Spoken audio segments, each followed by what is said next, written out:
네, 여러분 안녕하세요. 민중의 지팡이 김하희 쌤입니다. 중개사법 한 번에 끝내는 이론 강의 진행하겠습니다. 네, 36회 중개사법 교재 두 종류 구입할 수 있습니다. 학교에서 요약집 있고 준비기출 있습니다. 두 권을 동시 구입하시면 할인 혜택 드리고 있어요. 구입하실 분은 계좌번호 입금하시고 아래 핸드폰 문자로 4가지 정확히 적어주세요.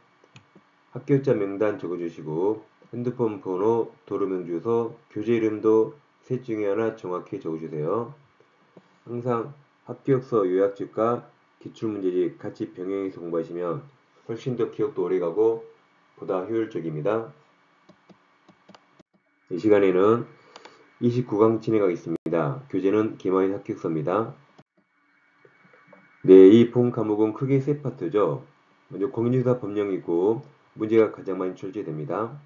우리가 지금까지 부동산 거래 신고에 관한 법령 아주 어렵게 공부했죠. 외울 게 상당히 많았습니다. 이게 많게는 8문제까지 나오고 있습니다. 이제 진행할 파트가 제3편 중개실무 파트고 여기도 책은 아주 많이 나오고 있습니다. 특히 이쪽은 민법 내용이 최근에 많이 나오고 있죠. 그래서 항상 이 민중의 지팡이 저와 공부하셔야 이 후반부를 고득점할 수 있습니다. 이 시간에는 제3편 중개실무 들어가겠습니다. 네, 실무에서 보통 시험 이력이 나옵니다. 먼저 주택임대차 보호법, 줄여서 주임법 그래요. 보통 한두 문제 나오고 또 상임법, 줄여서 상임법이랍니다. 한 문제, 다음 부동산 실명법 한 문제, 다음 경공매 등 매수인정 대례에서 한 문제, 기타에서 약 두세 문제 나옵니다. 네, 최근에 이 기타에서 민법 판례들 엄청 많이 내고 있어요. 그래서 민법 지식과 경류에서 같이 공부하겠습니다. 네, 우선 이 주택임대차 보호법과 상가건물 임대차 보호법 두 가지 큰 공통점이 있죠. 두 가지는 편면적 강행 규정입니다. 그럼 편면적은 한쪽만 보호합니다. 누구를 보호할까요? 임차인을 보호하겠죠. 따라서 이 주임법 상임법 규정과 당사자 약정이 서로 다릅니다. 그럼 이 약정이 언제나 무효가 아니고 이 약정이 이 법규정보다 당사자의 약정이 임차인이 유리하면 그 약정은 유효입니다. 이 약정이 임차인에게 불리하면 그때는 무효가 됩니다. 나중에 공부하겠지만 이 상임법에서는 임차인이 차임을 3기, 월세 3달 밀리면 나가라고 해지할 수 있어요. 월세 3기입니다. 근데 만약에 당사자가 우리는 4기 밀리면 해지한다. 그 약정은 법 규정 3기보다 더 유리하니까 그때는 당사자는 4기로 적용됩니다. 근데 당사자가 2기라고 약정하면 법조문은 3기인데 당사자는 2기라고 해서 임차인에게 불리한 약정이죠. 그 약정은 무효가 되고 그때는 법 규정처럼 3기가 적용되는 겁니다. 그러니까 편면적 강행 규정입니다. 그 다음 일시사용이 명백하면 뭐 2, 3일 빌린 사람 굳이 보호할 필요 없거든요. 이때는 주임법, 상임법 둘 다 적용되지 않습니다. 가장 큰 차이점입니다. 아니 공통점이죠. 두 법 공통점입니다. 그 다음 특별법으로 올수록 법조문이 더 적을 수 있거든요. 그래서 이 주임법, 상임법은 임대차 특별법이죠. 근데 이 특별법에 규정되지 않은 건 일반법, 민법 임대차 규정이 보충 적용됩니다. 예를 들어서 이 주임법 상임법에는 필요비익비, 비용에 상한 청구 규정이 없습니다. 민법 규정이 보충 적용돼요. 또 임차권 양도죄인데도 주임법 상임법이 없어요. 기타 부속물 매수 청구 등등 주임법 상임법이 없습니다. 이런 규정은 일반법인 민법 임대차 규정이 특별법, 주임법 상임법에 다 보충해서 적용되는 거죠. 그래서 이게 특별법과 일반법 관계도 이해하셔야 됩니다. 다음 적용법을 보겠습니다. 이 주임법, 상임법 다른데 이 주임법은 아까 일시 사용을 제외하고 모든 주택임대차에 다 적용됩니다. 근데 상임법은 그렇잖아요. 상임법은 모든 상가임대차에 다 적용되는 게 아닙니다. 부분 부정이죠. 그래서 상가임대차에서 상임법 보호받는 게 있고 보호받지 못하는 게 있습니다. 일단 상위법은 사업자 등록 대상이 돼야 돼요. 즉 영리 목적이어야 되고 환산보증금 제한이 있습니다. 환산보증금이란 월세 곱하기 100을 해서 보증금 합산한 거죠.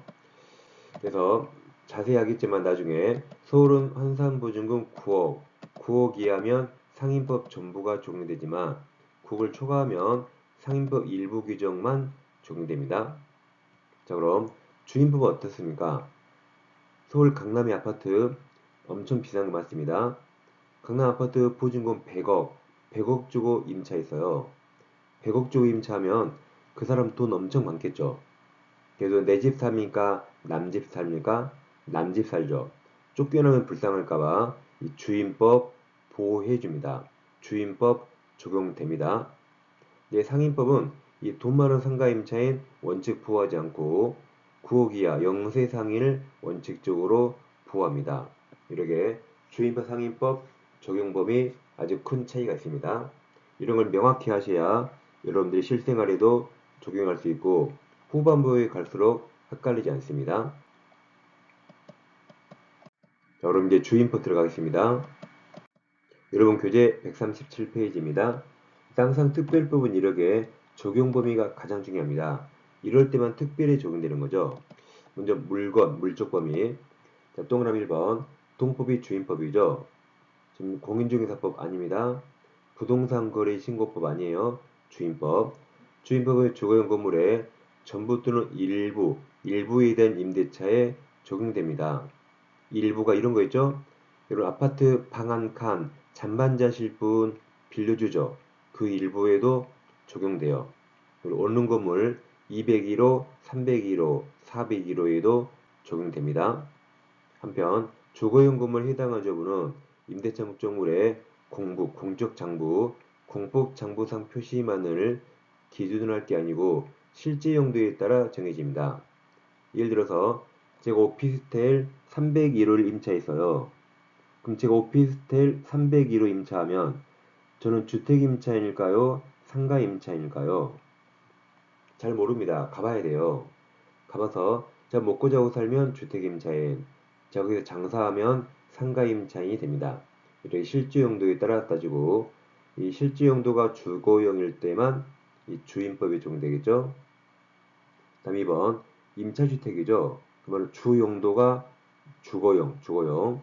임차주택 일부가 주거 외의 목적으로 사용되는 경우에도 그 전부 다 주임법 적용됩니다. 예를 들어 1층을 빌려서 주택 용도로 사용하는데 여기 일부만 조그맣게 주거 외로 사용해요. 그래도 주 용도가 주거용이면 이 노란색 전부 1층 전부 다 주임법 적용됩니다. 근데 지하 1층을 임차해서요. 다방을 영업하면 돼. 이 조그맣게 방이거든요. 이 방에서 종업원들이 먹고 자고 삽니다. 종업원들이 먹고 자고 살면 실제 용도가 주거용이죠. 그래도 이건 주 용도 봐요. 주 용도가 영업용이면 이건 실제 용도가 주거 용도라도 주임법 적용되지 않습니다. 그리고 우리 판례는 실제 용도 플러스 주된 용도. 여긴 주 용도가 주거 용도라 전부 다 주임법 적용되고 여긴 주 용도가 영업용이라 그래서 실제로 여기를 주거 용도로 사용해도 이 파란색 부분은 주임법 적용 안 해줍니다. 이렇게 실제 용도와 주 용도까지 판단하는 게 대법원 입장입니다. 다음 3번. 자, 채권적 전세는 전세권 등기 안 한 거죠? 전세권 등기 안 한 겁니다. 즉 임대차죠? 여기 적용되고 다음 일시사용이 적용 명비에 가면 적용되지 않는다고 아까 공부했습니다. 다음 이제 누구에게 적용되는가? 인적 범위입니다.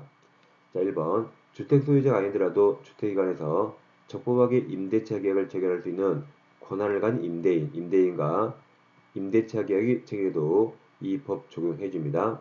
그러니까 소유자와 계약 체결할 필요 없죠. 임대차 계약 체결할 수 있는 그 권한 가진 자와 계약 체결해도 이 법 적용됩니다. 그리고 이 법은 주임법은 임차인의 주거생활 안정을 위한 법이라 자연인은 외국인도 적용됩니다. 네, 여러분 법인이 주거생활 합니까? 법인은 무생물이죠. 숨도 못 쉬기 때문에 법인이 주택을 임차해도 원칙 적용되지 않습니다.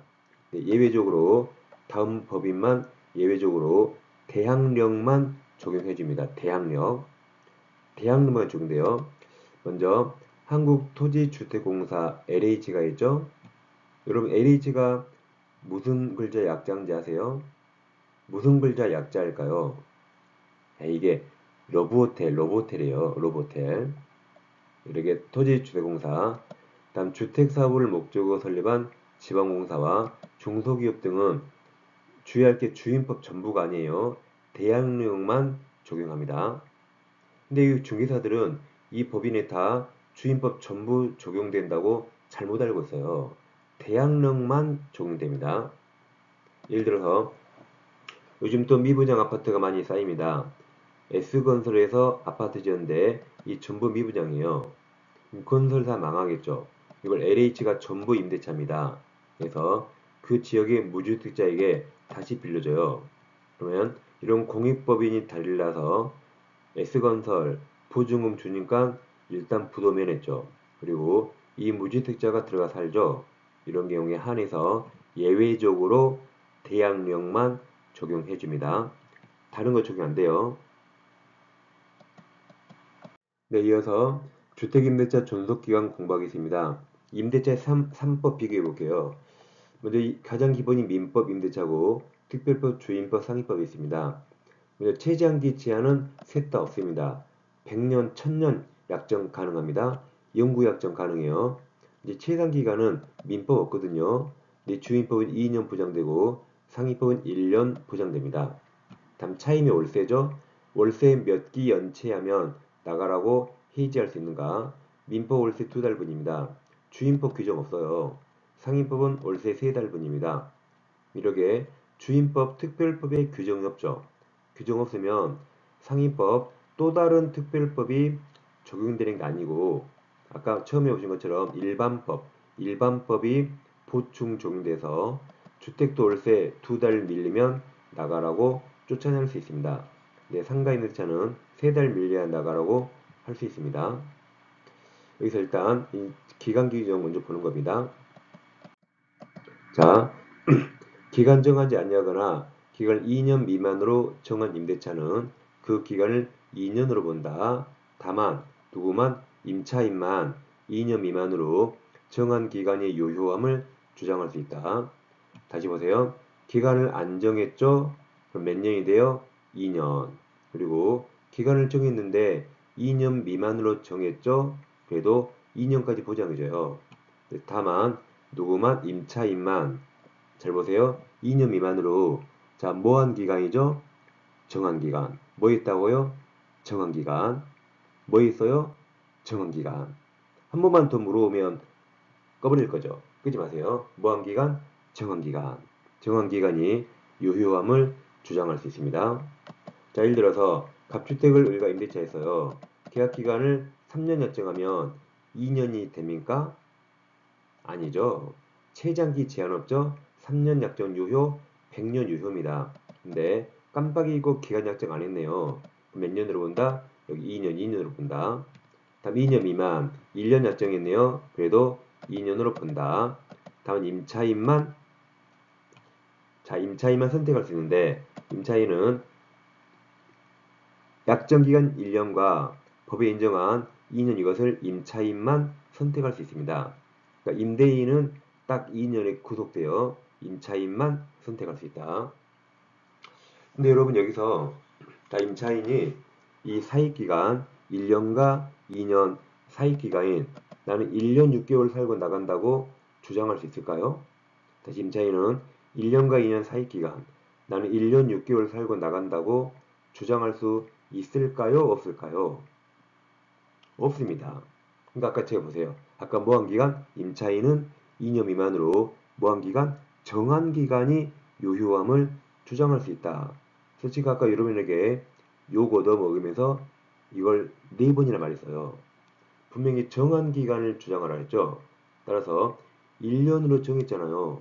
그러면 정한기간 1년 또는 법에 인정한 2년 둘 중에 하나를 선택해야 됩니다. 사익기간 멋대로 주장할 수 있다. 이런 규정 없어요. 여러분 주임법이 임차인에게 뭔 날개 달아준 법이 아닙니다. 이 최소한 보장합니다. 약정기간 1년과 법에서 인정한 2년을 선택하게 돼서요. 사익기간 주장할 수 없습니다. 근데 우리나라 대다수 국민은 할 수 있다고 잘못 알고 있어요. 특히 공인중개사도 할 수 있다고 다 잘못 알고 있습니다. 그러니까 우리가 임차인이면 그냥 1년 6개월 살고 나가면 돼요. 아무도 모르니까. 근데 이제 우리가 임대인 만나면 우리가 임대인이잖아요. 그거 혼나요. 안 돼. 안 돼. 나가 할 수 있어요. 안 됩니다, 이거. 내 사람들이 잘못 알고 있으니까 우리가 임차인이면 이렇게 살고 나갈 수 있다는 거죠.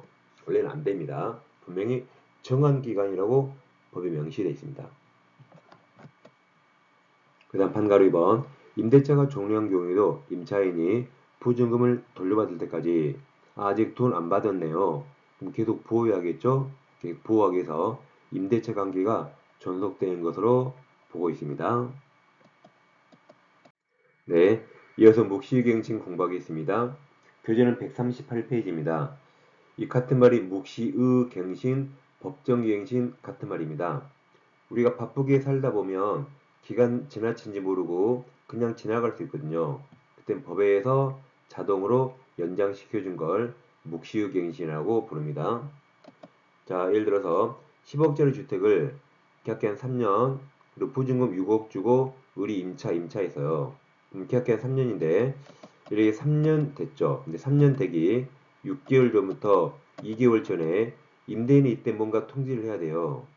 임차인 기간 끝나면 나가 또는 기간 끝나면 월세나 보증금 올려달라고 임대인은 반드시 6개월 전부터 2개월 전에 말해야 됩니다.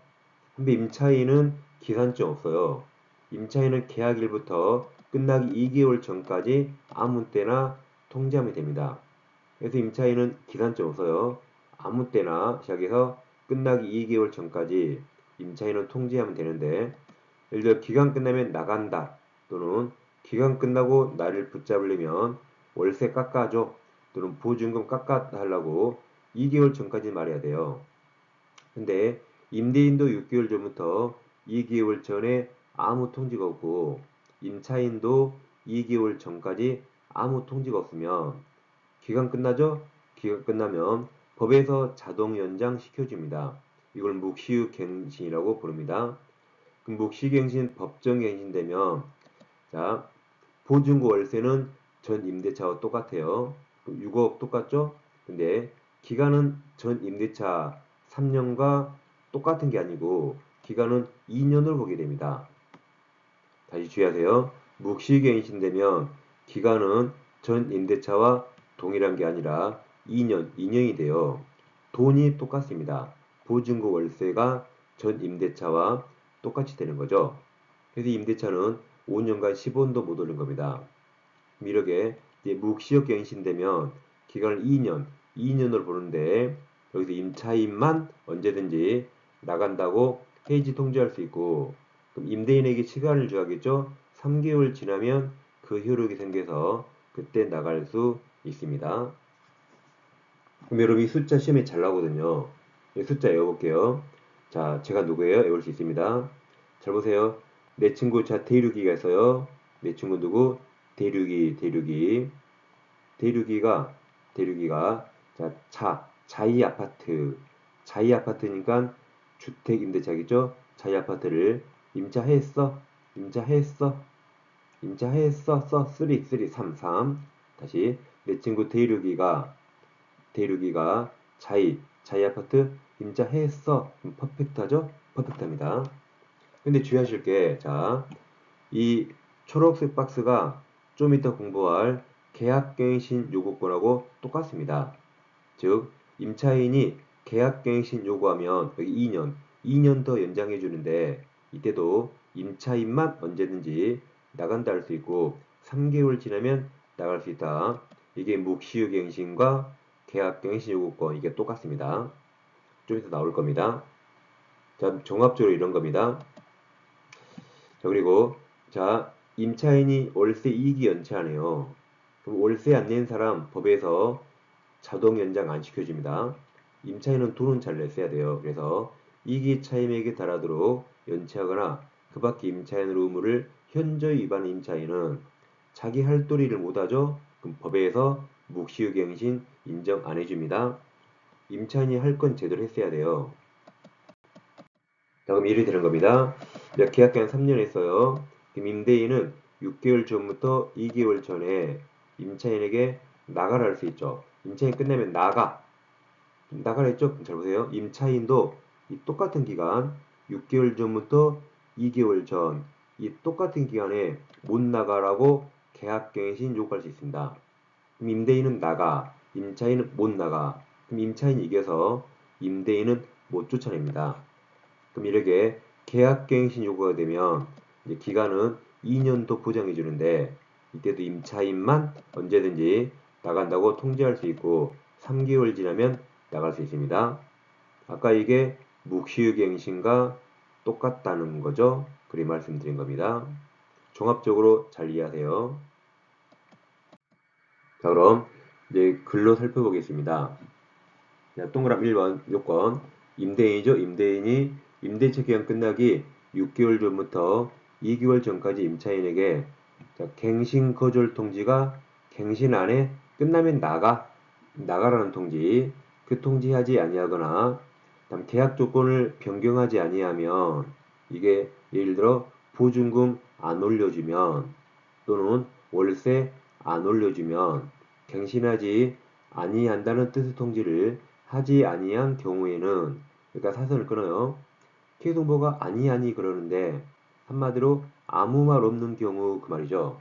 아무 말 없는 경우 그 기간이 끝난 때에 앞 전 임대차와 동일한 조건이란 돈이에요. 돈 보증금 월세입니다. 기간 아니라 했어요. 동일한 조건 보증금 월세를 말합니다. 이 조건으로 자 다시 임대차장으로 본다.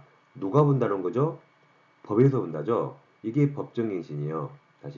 다시 임대차장으로 본다. 누가 봐요? 법에서 봅니다.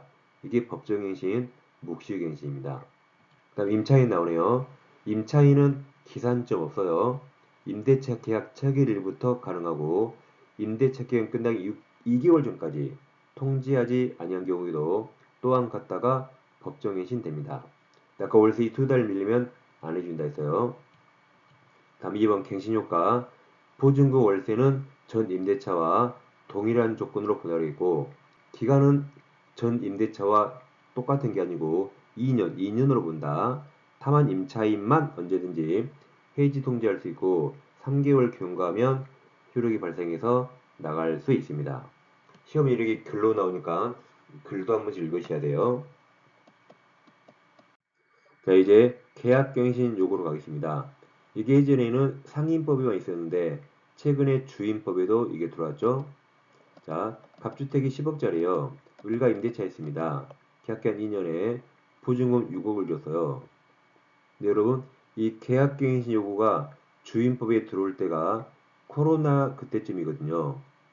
여러분 코로나 그때쯤 전국의 아파트 가격이 막 2배 정도 올랐죠. 그때입니다.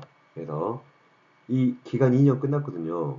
2년 끝나니까 그때 코로나 때 아파트가 이게 2배 20억 올랐네요. 그럼 여러분 갑은 아파트가 20억을 올랐죠. 그럼 기간이 끝났네요. 그럼 여러분이 갑이라면 을 어떻게 해야 돼요? 나가라든가 아니면 보증금 현재 6억인데 2배 12억으로 올려도 전혀 이상하지 않습니다. 그럼 갑이 을에게 12억으로 올려달라 그래요. 그럼 을은 12억 있을까요? 어떻게 6억을 마련해요? 물은 쫓겨나게 될 겁니다. 물이 나갔어요. 우리 34평 아파트 사는데 그 인근에 다른 34평 아파트 가도 이미 보증금 12억 달라거든요. 그럼 물은 똑같은 34평 못 가고 뭐 20몇 평 가야 됩니다. 이렇게 임차인이 그러면 열악해지기 때문에 임차인은 못 나가라고 계약갱신 요구할 수 있고 그때는 임대인은 5%밖에 올릴 수 없습니다. 5%밖에 못 올려요. 이렇게 임차인을 보호하는 게 계약갱신 요구권입니다. 그럼 교재 139페이지 오세요. 139페이지. 위쪽에 동그라미 2번을 먼저 보세요. 자, 임차인은 계약갱신 요구권을 딱 1회, 한 번에 하나여 행사할 수 있다. 이 경우 갱신되는 임대차의 전속기간은 2년으로 본다. 그래서 2년 더 을에게 살게 해준 겁니다. 여러분 언론에서 2 플러스 2 들어봤나요? 뭐 치킨만 1 플러스 1 들어보셨죠? 언론에서 2 플러스 2 했거든요. 그 2 플러스 2가 아까 주택임대차 최단기간 2년 보장하죠. 2년 보장하고 또 이 계약갱신 요구하면 또 여기 2년 보장하거든요. 그걸 2 플러스 2라고 언론에 많이 나왔습니다. 2년 보장해줍니다. 그 다음 동그라미 3번 갱신되는 임대차는 앞 임대차와 동일한 조건으로 다시 계약된 것으로 본다. 다만 차임 보증금은 아까 5% 말씀드렸죠? 5% 20분의 1 범위에서 증감할 수 있습니다. 그래서 값은 6억을 12억으로 올려도 될 것 같지만 시세상 그럴 것 같아요. 근데 우리에게 5%밖에 못 올려서 우리를 보호하는 게 이 계약갱신 요건입니다. 자, 그럼 이제 왼쪽 페이지 오세요. 138페이지. 이제 하단에 동그라미 1번 보는 겁니다. 자, 임대인은 임차인이 임대차 기간 끝나기 6개월 전부터 2개월 전까지 기간에 계약갱신을 요구할 경우 누가 계약갱신 요구하죠? 임차인 요구하죠. 언제 해야 돼요? 끝나기 6개월 전부터 2개월 전까지입니다. 그때 정당한 사유 없이 거절하지 못합니다. 누가 거절하지 못하죠? 임대인이 거절하지 못합니다. 그 말은 임차인 안 쫓겨난다. 2년간 더 사는 겁니다. 이제 다만 예외가 있어요. 다음 각호 어느 하나에 해당하는 경우에는 자, 그러하지 아니하다가 무슨 말일까요? 그러하지 아니하다는 임대인은 거절할 수 있다죠? 즉 임대인은 임차인의 계약갱신 요구를 거절할 수 있다죠. 그 말은 임차인 쫓겨난다, 나가야 된다. 이 사유를 외우셔야 돼요. 자, 이렇게 할 겁니다. 밥 많이 먹기로 타고난 대철이가 있어요. 대철이라는 사람이 밥 많이 먹기로 타고나서 아주 살도 포실포실 쪄서요. 얼굴이 막 미어 터져요. 여러분 얼굴 만지지 마시고 대철이가. 자, 그럼 포실하게 타고난 대철이가 얘가 뭘 좋아하냐면 부추와 이하보쌈을 좋아합니다. 여러분 부추는 아실 것이고 이하보쌈이 뭔지 아세요? 이합이 여러분 소고기하고 키조개 드셔보셨어요? 처음 들어봤죠? 여러분 소고기하고 키조개 그 두 개의 보쌈 엄청 맛있어요. 드셔보세요. 그래서 몸에 좋은 거 다 있네요. 부추와 이하보쌈 이것만 계속 먹어요. 이것만 계속 먹으니까 그 메뉴 일부가 전멸 중. 자식이 비싼 것만 계속 먹네. 그래서 이거 계속 먹으니까 메뉴 일부가 전멸 중. 전멸되겠죠? 다시 포실하게 타고난 대철이가 뭘 좋아요? 부추와 이하보쌈을 먹으니까 메뉴 일부가 전멸 중. 이렇게 올 겁니다. 하나씩 보겠습니다. 자, 먼저 이 포실하게 타고난 대처리 보겠습니다. 이 포실하게 타고난 대처리가 789에 있어요. 139까지 넘어가죠? 먼저 자 8번 임대인 가로 열고 임대인의 직계존속, 직계비속 포함입니까? 제외입니까? 포함이죠. 포함해서 목적주택에 실거주, 실제 거주합니다. 즉 임대인 내가 내 집 산대요. 내 집 사면 임차인 미안하지만 나가란 말이죠. 내 집도 내가 살아야겠죠. 그래서 내 집 내가 실거주하면 임차인 나가란 말입니다. 근데 가로 열고 직계존속과 직계비속 포함이네요. 그럼 직계존속은 내 부모님이요. 내 부모님. 직계비속은 내 자식입니다. 직계란 내 자식. 그러니까 여기에 형, 오빠 없어요. 남동생, 여동생 없습니다. 직계존속 내 부모님, 직계비속 내 자식만 포함해요.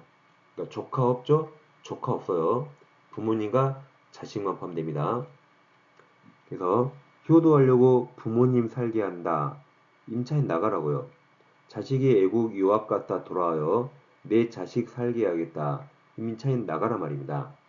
이때는 임차인 미안하지만 나가줘야 됩니다. 이게 포실이에요. 포실. 제외 X. 다음 7호. 임대인이 다음 항목 아래 가나다를 목이라 했죠. 목. 다음 항목의 어느 하나에 해당한 사이로 목적주택 전부 또는 일부입니까? 대부분입니까? 일부 X.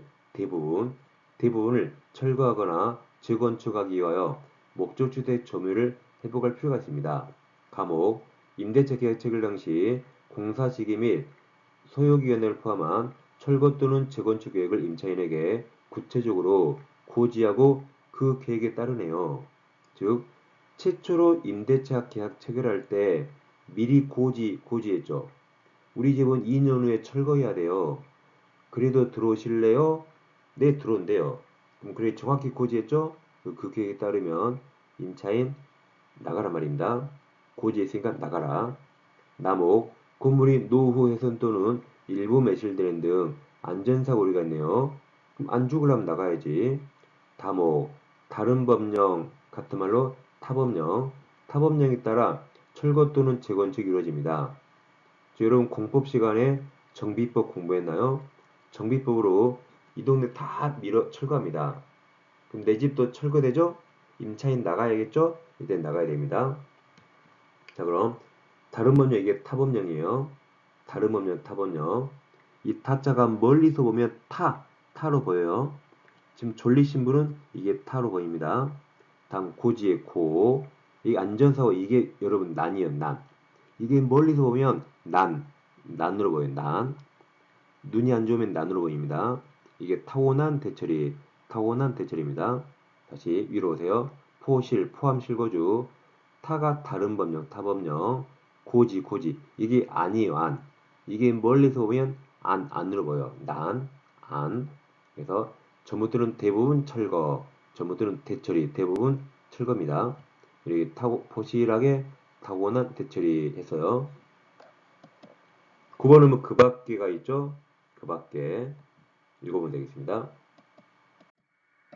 다음, 자, 이제 부추와 이하포산 보겠습니다. 자, 2번 임차인이 거짓이나 그 밖에 부정한 방법으로 임차. 이게 부추예요.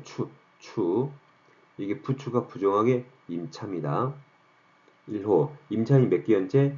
이익이 차임액 연체했네요. 이하포사 2. 다음 3번 3이 서로 합의해서 임대인 임차인에게 상당한 보상을 했네요. 즉 합의해서 이사가라고 뭐 2천만 원 주기로 했다. 이게 합의하에 보상. 이게 합보쌈이에요. 이게 보쌈. 그래서 1번, 3번 이합 보쌈. 예, 보쌈입니다. 다음 4번, 5번, 6번 묶어서 이게 전부터는 일부예요. 일부라 써놓으세요. 4번 임차인이 임대인 동의 없이 무단으로 목적주택 전부들 일부를 무단 전대했네요. 무단 전대.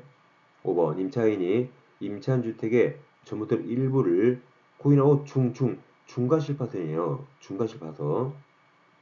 그럼 임차인이 경과실로 파손하면 임대인은 계약갱신 요구 거절하지 못하기 때문에 임차인은 안 쫓겨납니다. 임차인이 중과실 파손했을 때 임대인이 계약갱신 요구 거절할 수 있고 그때 임차인이 쫓겨나는 겁니다. 6번 임차한 주택 전부 또는 일부가 멸실되어서 임대차 목적을 달성 못합니다.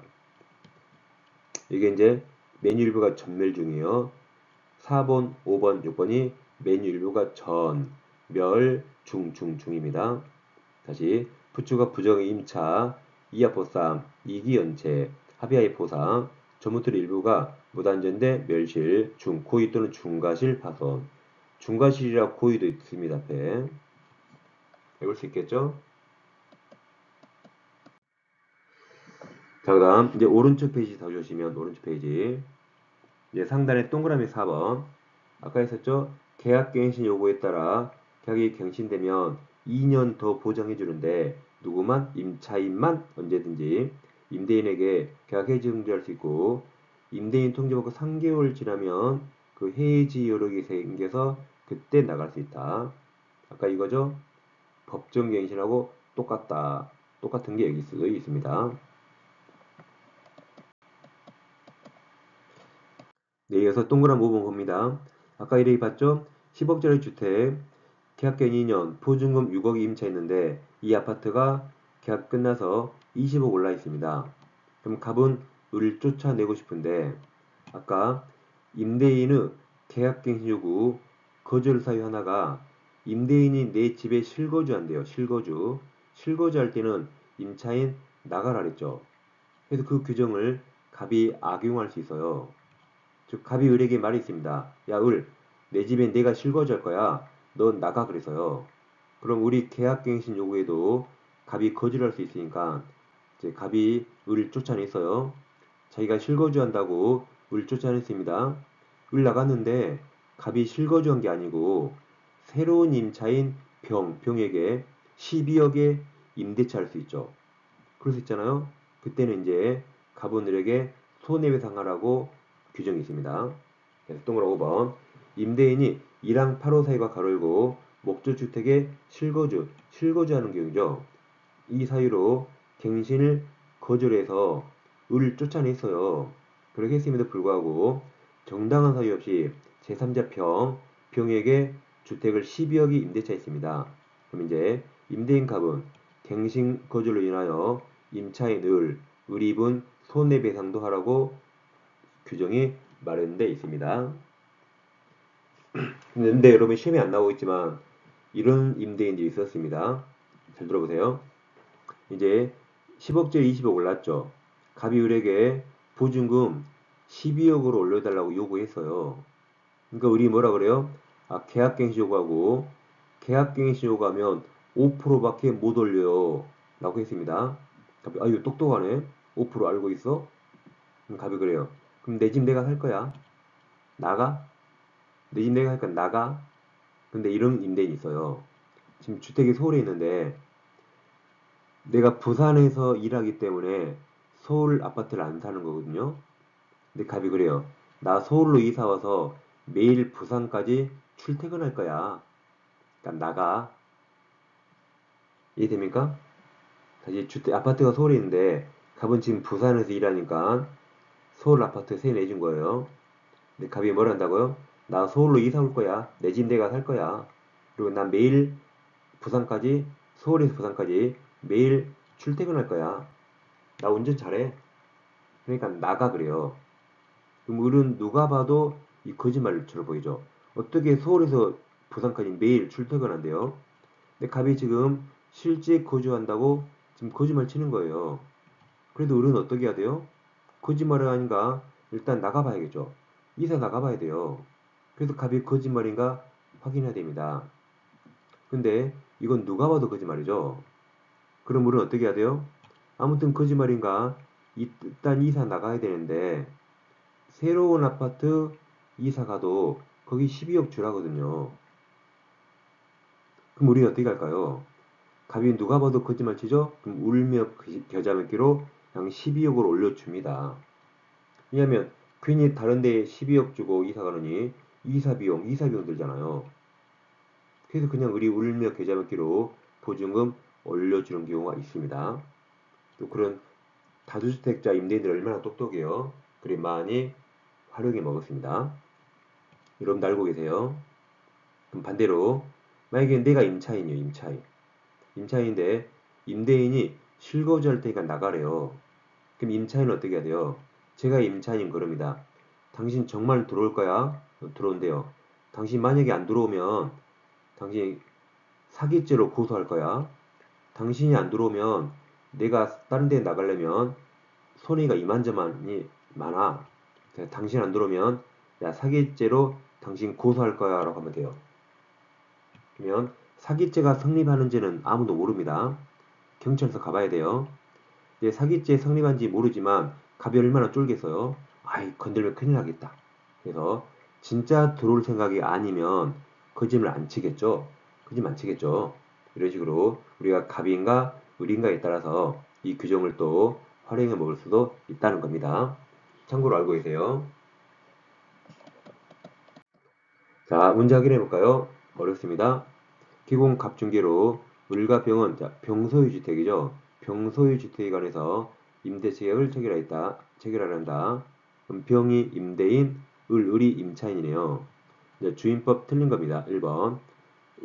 임차인 을과 임대인 병이 임대차 기간을 2년 미만으로 정하면 임차인만 그 기간이 유효함을 주장할 수 있다 했죠. 임차인 을만 가능하다.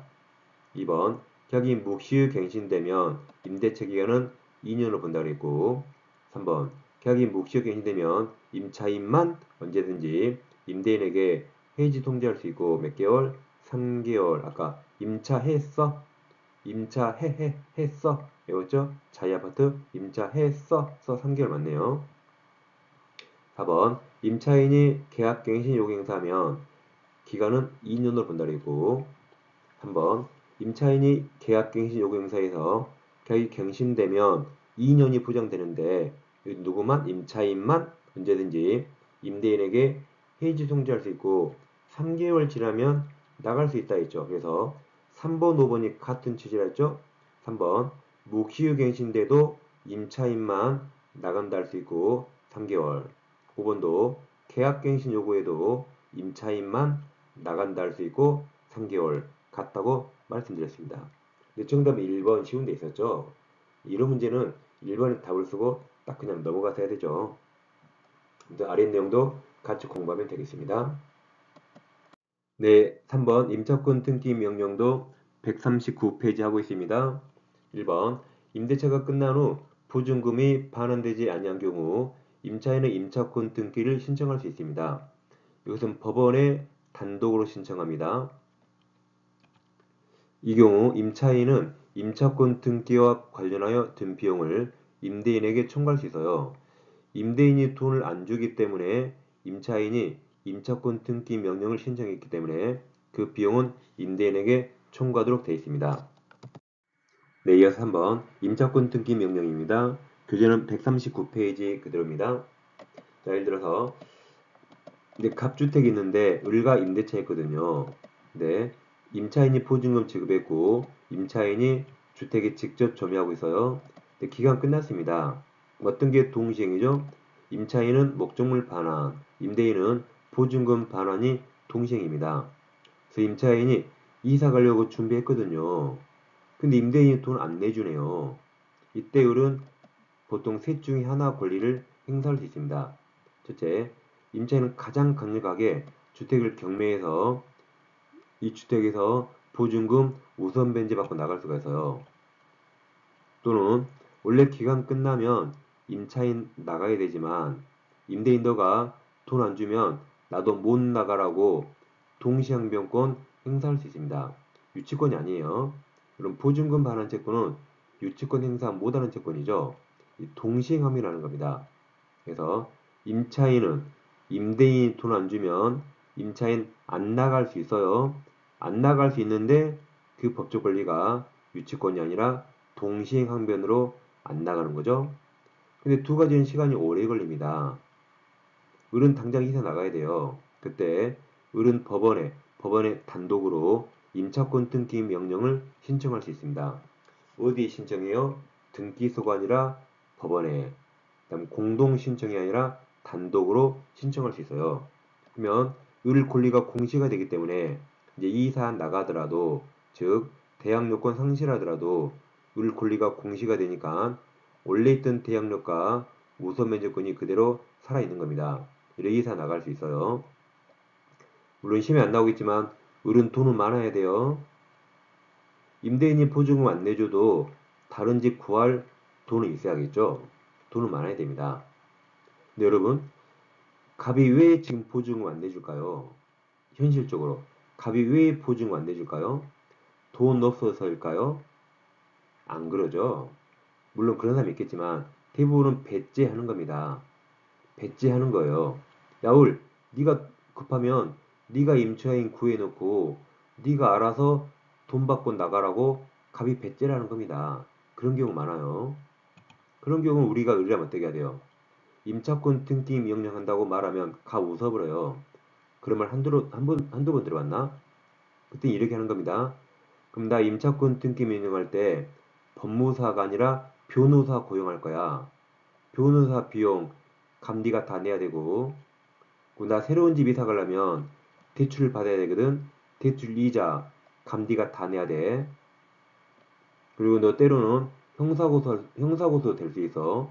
너 지금 돈 일부러 안 주는 거잖아. 너 처음부터 안 줄 생각이었지? 너 사기죄로 일단 고소할 거야. 등등 막 말하는 겁니다. 갑이 어떻겠어요? 아, 나보다 더 센 놈 만났네. 이거 줄 수가 있는 겁니다. 그래서 이런 사기꾼 임대인 만나면 방금 제가 말씀드린 것처럼 강하게 나가면 대부분 줍니다. 아무튼 이제 우리 임차권 등기 명령하고 이사 나갔어요. 이사 나가면 갑은 온천하에 공시돼요. 이게 보증금 못 빼준 놈이라고 공시되죠. 갑이 쪽팔리, 야, 알아서 줄게. 빨리 말소해 그랬죠. 그럼 보증금 반환과 등기 말소가 동시행일까요? 아닙니다.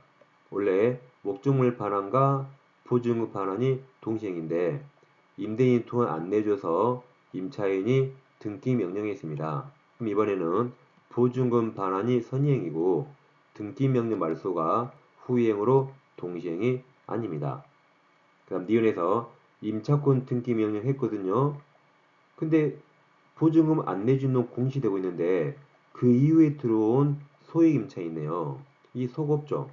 아니 임대인이 어떤 놈이라고 공시돼 있는데 보고 들어오네요. 근데 이 사람은 자기는 상관없대요. 자기는 경매 나와도 최우선 변제 받을 수 있으니까 상관없다고 말합니다. 근데 너는 최우선 변제 안 해줍니다. 그냥 우선 변제 해줘요. 만약 이 사람 최우선 변제 해줘버리면 이런 일이 발생합니다. 아파트 방이 4칸이에요. 4칸. 아파트에 친척이 가짜로 방 한 칸마다 4명씩 들어와요. 4명씩 들어와서 그 가짜 소액임차인이 최우선 면제 다 받아가 버리면 이 4명보다 날짜 훨씬 빠른 이 을이 보증금을 못 받을 수 있습니다.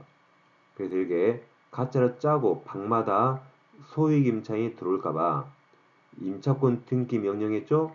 이후에 들어온 소액임차인은 미안하지만 최우선 면제는 안 해줍니다.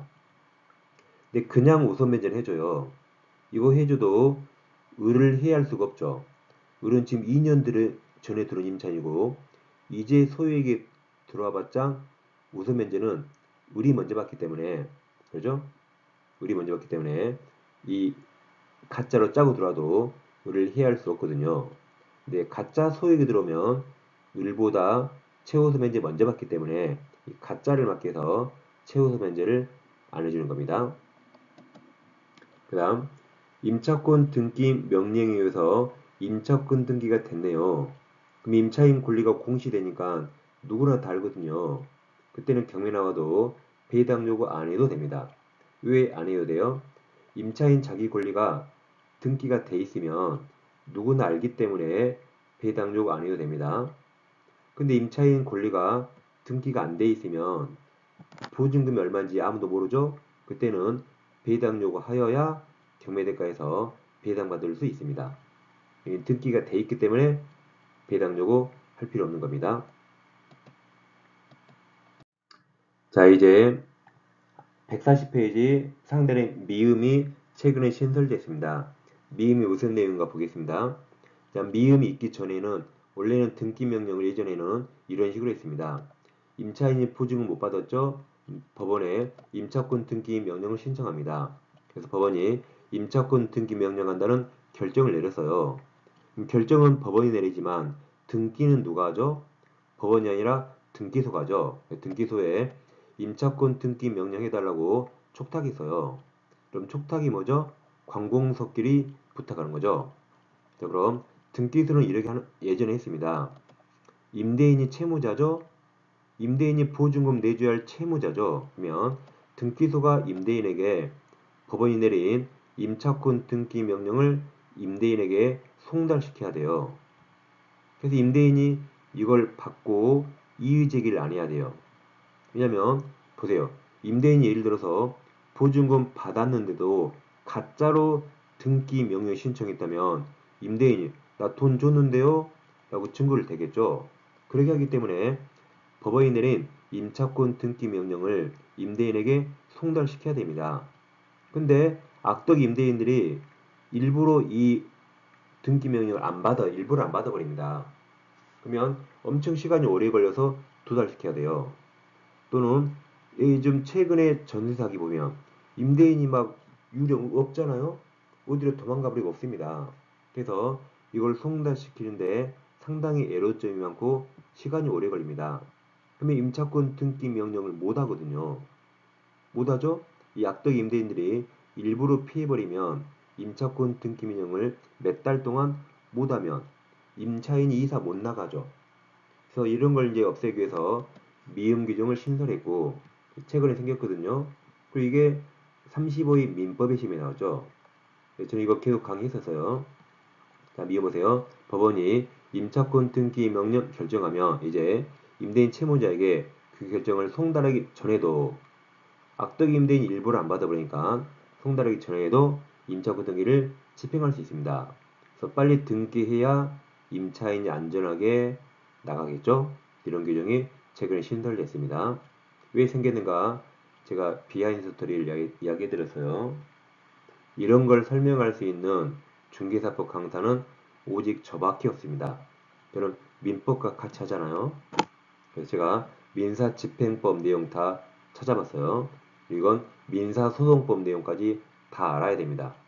그걸 알 사람은 민법과 중개사법 강의는 오직 저밖에 없어요. 이해되셨죠? 자, 문제 확인해 볼까요? 자, 이 30일의 문제인데, 자, 문제 잘 보세요. 자, 문제의 날짜 있어요, 없어요? 이 날짜 있죠? 근데 1, 2, 3, 4, 5에 날짜 없죠? 그 문제일 때 이 날짜 볼 필요 없어요. 그냥 뻥카입니다. 그리고 여기 5천만 원 금액 있나요? 문제에 1, 2, 3, 4, 5에 그런 거 없죠? 그러면 여기 5천도 특별히 볼 필요 없어요. 여기 문제 푸는 요령입니다. 근데 만약에 문제의 날짜 있잖아요. 근데 만약에 3번에만 날짜가 있으면 그냥 3번이 정답이에요. 날짜를 답으로 내려고 날짜를 쓴 겁니다. 꼭 그런 거 아니지만 대부분 그게 정답입니다. 자, 우리 이제 문제 풀어볼게요. 자, 근데 이렇게 가불병 사례가 나오면 문제 안 읽어도 지문의 내용이 다 설명되어 있습니다. 한번 읽어볼까요? 자, 2번. 1번의 생략에서요. 병이 임차권 등기와 관련하여 든 비용은 의뢰에게 청구할 수 있으나 임차권 등기 명령 신청과 관련하여 든 비용은 청구할 수 있어야겠죠. 그죠? 아까 병이 임차인 같고 우리 임대인이네요. 그러면 병은 당연히 임차권 등기 비용을 임대인에게 청구해야 되고 임차권 등기 명령은 더더욱 청구해야겠죠. 그럼 임차권 등기 명령을 어떨 때 하죠? 임대인 돈 안 주니까 당연히 청구해야 됩니다. 2번, 3번 임차권 등기 명령 집행에 따른 임차권 등기 마치면 임차인평은 대양록도 유지하고 우선 면적권도 당연히 다 유지하죠. 다 유지합니다. 4번 임차권 등기 명령 집행에 따른 임차권 등기 후 병이 주민등록을 옮기네요. 서울로. 그래도 임차권 등기했기 때문에 주민등록을 이전, 즉 대양록권 상실에도 여전히 대양록은 유지가 되는 거죠. 이걸 유지하려고 임차권 등기 명령 한 겁니다. 5번 항상 지문 읽으면 제일 뒤를 봐요. 제일 뒤에 최우선 면제 받을 수 있는가? 근데 임차권 등기 명령하면 받을 수 없다 그랬죠. 이게 정답이네요. 문제 안 읽고 다 풀었네요. 이처럼 민법이든 중개사법 똑같습니다. 문제에 가불령 사례가 있으면 굳이 문제를 읽을 필요 없이 지문 읽으면 정답이 대부분 나옵니다. 네, 오늘 내용 잘 복습하셔서 문제도 맞추시고 실생활에도 꼭 써먹으세요. 네, 중개사법 기출문제 같이 공부해주세요. 왼쪽 영상 클릭하시면 기술특강 바로 연결됩니다. 민법 파이널 특강을 공부할 수 있습니다. A4 딱 24페이지 분량으로 민법 전 과정을 한 번에 정리할 수 있습니다. 저는 다음 시간에 뵙겠습니다. 감사합니다.